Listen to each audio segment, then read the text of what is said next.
Flannery O'Connor's last short story collection is called Everything That Rises Must Converge. And the title comes from the short story within the work, Everything Rises Must Converge, which she wrote in 1960, published in 1961. And it's about buses being integrated in the South. What's important to understand historically is that the Montgomery bus boycotts are about 1954 to 1956, which means that to write this story, Flannery is meditating on contemporary events for 5 or 6 years before she decides to write something about it.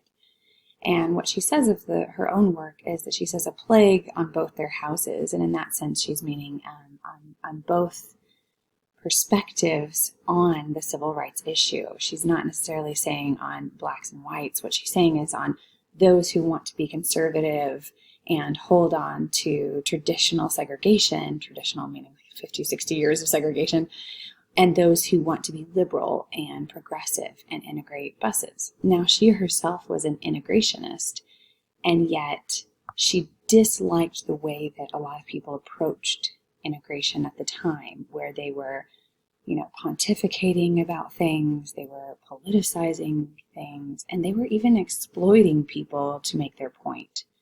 And this kind of condescension she thought was just as vicious as racism, the kind that leads you to have a pride or an envy or a wrath, right? In the levels in Dante's Purgatorio, you see that those are the first 3 realms when you climb up Mount Purgatory that you have to be purged of: your pride, your envy, and your wrath.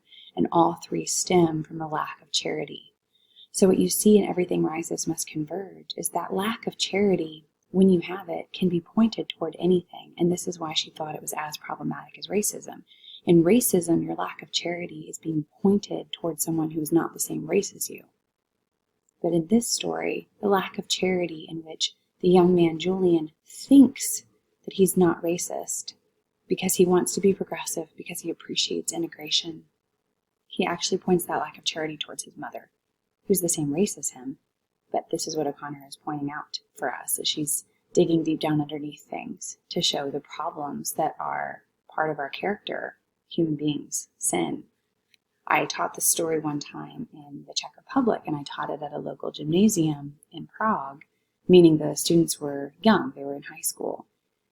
And they said, why is it that Americans have such problems with race, right? As though the rest of the world didn't have it. Now remember, this is in the Czech Republic, right? Somewhere where the Nazis had come in and taken all the Jews out to the Holocaust. Or even as you walk into the doors of the gymnasium, there was graffiti on the wall that was against the Romani, was against the Romanians, the Gypsies, and there was racism on their building as they walk in their door, and yet those students were looking at America and think America has a problem with race that they don't have. And so O'Connor's just trying to say that racism is a universal evil, the idea that we're always going to find ways to divide from one another, and we need instead to change our vision so that we don't continue in the same kinds of action.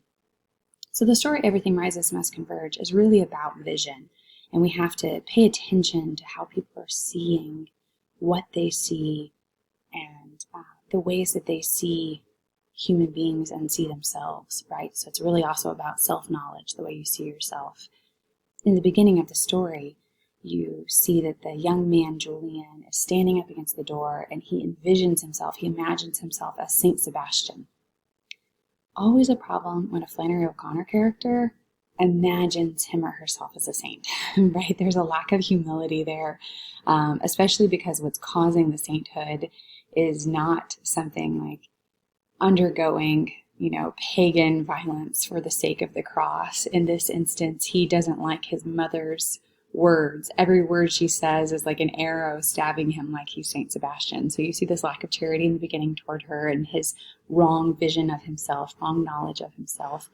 And the mother in the story is actually looking in a mirror. And we're going to come back to that image several times, that she is seeing herself in a certain way, and she's trying to decide whether to wear the hat that she has just bought. That was a little bit expensive, and it's a red and purple hat, so it's just really gaudy, and Julian says it's preposterous. But the advertising woman who tried to get her to buy the hat kept saying, at least you won't see yourself coming and going. At least you won't see yourself coming and going. And so as she's looking in the mirror, she's repeating the words of that authority. At least I won't see myself coming and going. And that becomes foreshadowing in the story, because of course later she will get on the bus, and who will sit directly across from her like a mirror? But an African American woman who has, everything rises must converge, who has risen above the limitations placed on her by the oppression, by the white supremacists, by the society, to not be able to afford the same hat as this white woman. And she has risen above that and is now wearing the exact same hat as this white woman who has fallen on hard times herself. So as one of my students point out, in the same way that this woman is reducing, she's going to a reducing class to lose weight. Her family has come from a high place owning a plantation with slaves to reduced circumstances. And now you have this African American woman who is rising in her station, and the two of them become mirrors to one another. And this should be an opportunity then to, I won't see myself coming and going, to look at that other person and see herself, to see beyond the color of their skin and see how much they have in common, to see the imago Dei in that woman, right? It's an invitation to that.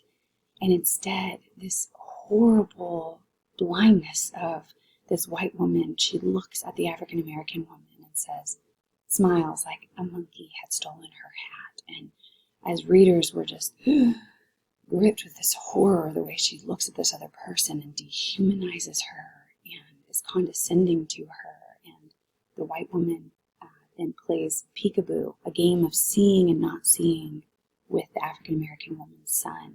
And it irritates this African American woman because she knows how condescending, that it doesn't come from this place of love and charity and bond, but more like the white woman is trying to play with the people who are beneath her in her mind. And the African American woman tells her son, Carver, quit before I knock the living Jesus into you. Another moment of foreshadowing, because later in the story, the white woman who thinks that she knows who she is, she knows where she comes from, her family was once, her great-grandfather was governor of the state, I know who I am, she says, and she's wearing this hat that shows her dignity, that shows that she still has a little bit of money to use frivolously on things like this. And as she's getting off the bus, she tries to hand the little boy a penny. The African American mother is not going to have that condescension. You are not going to give my kid pennies, and knocks the living Jesus into this woman. Now let's talk about where Julian is up into this moment, and then talk about how this climax plays out. Julian has been trying not to be dominated by his mother. He actually uses that language. I will not be dominated by her. And yet everything that we see in the story is showing how much effect she has had on who he is and how he sees himself. They're about to board the bus, and he takes off his tie because he knows it'll rattle her. And she just said, I'd rather not go if you're not going to look nice, if you're going to look trashy and not show that we are classy people, then I don't want to go with you. She's all about the appearance. So he puts the tie back on, boards the bus with her, but is still grumbling, is still angry about really the loss of position, the fact that he feels as though they are playing a role because they don't have class. They're living in reduced circumstances.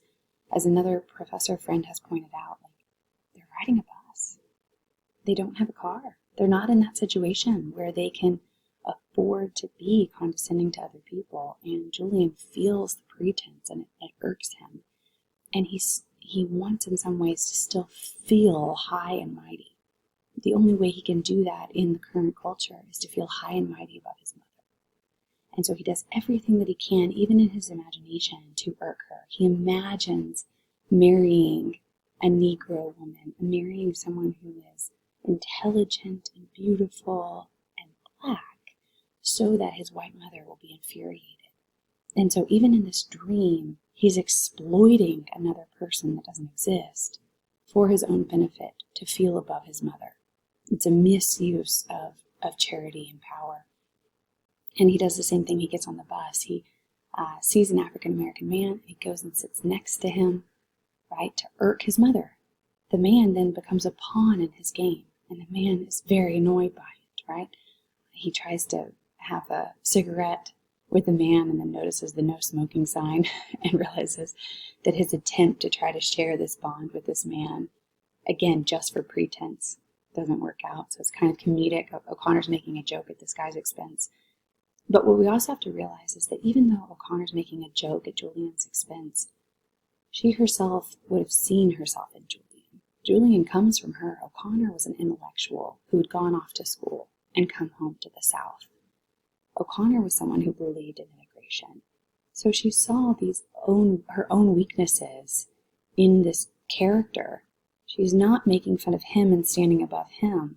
She's actually putting herself on the page to learn a lesson in the same way that she hopes readers will see themselves in Julian and learn from this experience as you read through the story. So Julian is holding up a newspaper, and again, this is this game of peekaboo, but at a sophisticated level, spiritual level, where he's trying to see his mother and judge her, but not be seen by anyone, and that becomes a block to his self-knowledge because he doesn't want anyone to see him or read him. And when they are getting off the bus and this African-American knocks the living Jesus into his mother falls down, and we already know she's overweight, and so she begins to suffer a stroke. But Julian, in his blindness and his lack of charity, doesn't see it. He stands above his mother and he ridicules her. See, that was a lesson. That was all of fate coming down on you. That was justice coming down on you for your racism. He condemns her. He ridicules her. And meanwhile, she's on the ground, suffering from this stroke. And the stroke has turned her back into a little child who just wants the nurse that raised her, named Caroline, an African-American nurse, and she just longs for this woman, the last person she imagines as love to her, and she begins searching for her in this state in which she's suffering from this stroke. And Julian then realizes something has happened. And the last scene of the text, you get to see the living Jesus within this woman's face, this woman who has been racist, this woman who has not seen anyone correctly, and her face then transforms where one eye is larger than the other. And it's an image, of course, of the Pantocrator, one eye larger than the other, the eye of justice and the eye of mercy.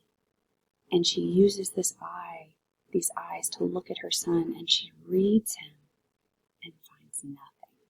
And so in this moment, we are seeing a switch in perspective from looking in the mirror and the face of Jesus looking at the Son. Which form of knowledge will he accept in knowing how to see himself? So let me explain a little bit using Gabriel Marion. Sorry, I was also reading Gabriel Marcel this morning. Using John of Marion, God Without Being. In God Without Being, he talks about these two different ways of seeing. One in which you see in a mirror, and it's tautological, right? You only can see according to your subjective experience. So the idea of know yourself is impossible just to know with just your own eyes. So when the gods tell Socrates to go and know himself, he does that by entering into conversation, receiving other people's perspective on him, discussing justice, discussing truth, discussing love. And these conversations is what leads Socrates to greater and greater self-knowledge. And it all begins by a position of humility where he says, I do not know myself. In opposition to Julian or his mother, who knows themselves because of the position they used to hold in society, because of their class, because of their race, because of all the wrong things in which they should feel higher than other people. And instead what we see is a switch to what Marion says is the iconic perspective. So icons are the face of a saint, but they're depicted always very similar, like the face of Christ. You're supposed to look into them and see beyond them, to see God looking at you through that icon. And in this moment where her face resembles the Pantocrator, it is Christ looking at Julian. And he sees a new standard of truth by which to judge himself, not something superficial like his class or his race, but in this instance, It is God's eyes on him. And it's beneath that truth that he is humbled and realizes nothing is in him. And the story ends there, but it begins for the reader. It's an invitation for us not to just see ourselves through a mirror, but to go and find the icon and to put ourselves before it as a higher truth by which we can be judged. And that higher truth hopefully leads us to a place of humility where we can then see Christ in other people, right? For Christ plays in 10,000 places, more lovely in limbs and eyes and faces, through the features of men's faces, right? It's getting to see Christ everywhere and letting those faces then read us and to be humbled. And that will lead to charity and overcome our lack of charity, our pride, our envy, and our wrath. So go read Everything Rises Must Converge, and I hope you have that experience of the text reading you.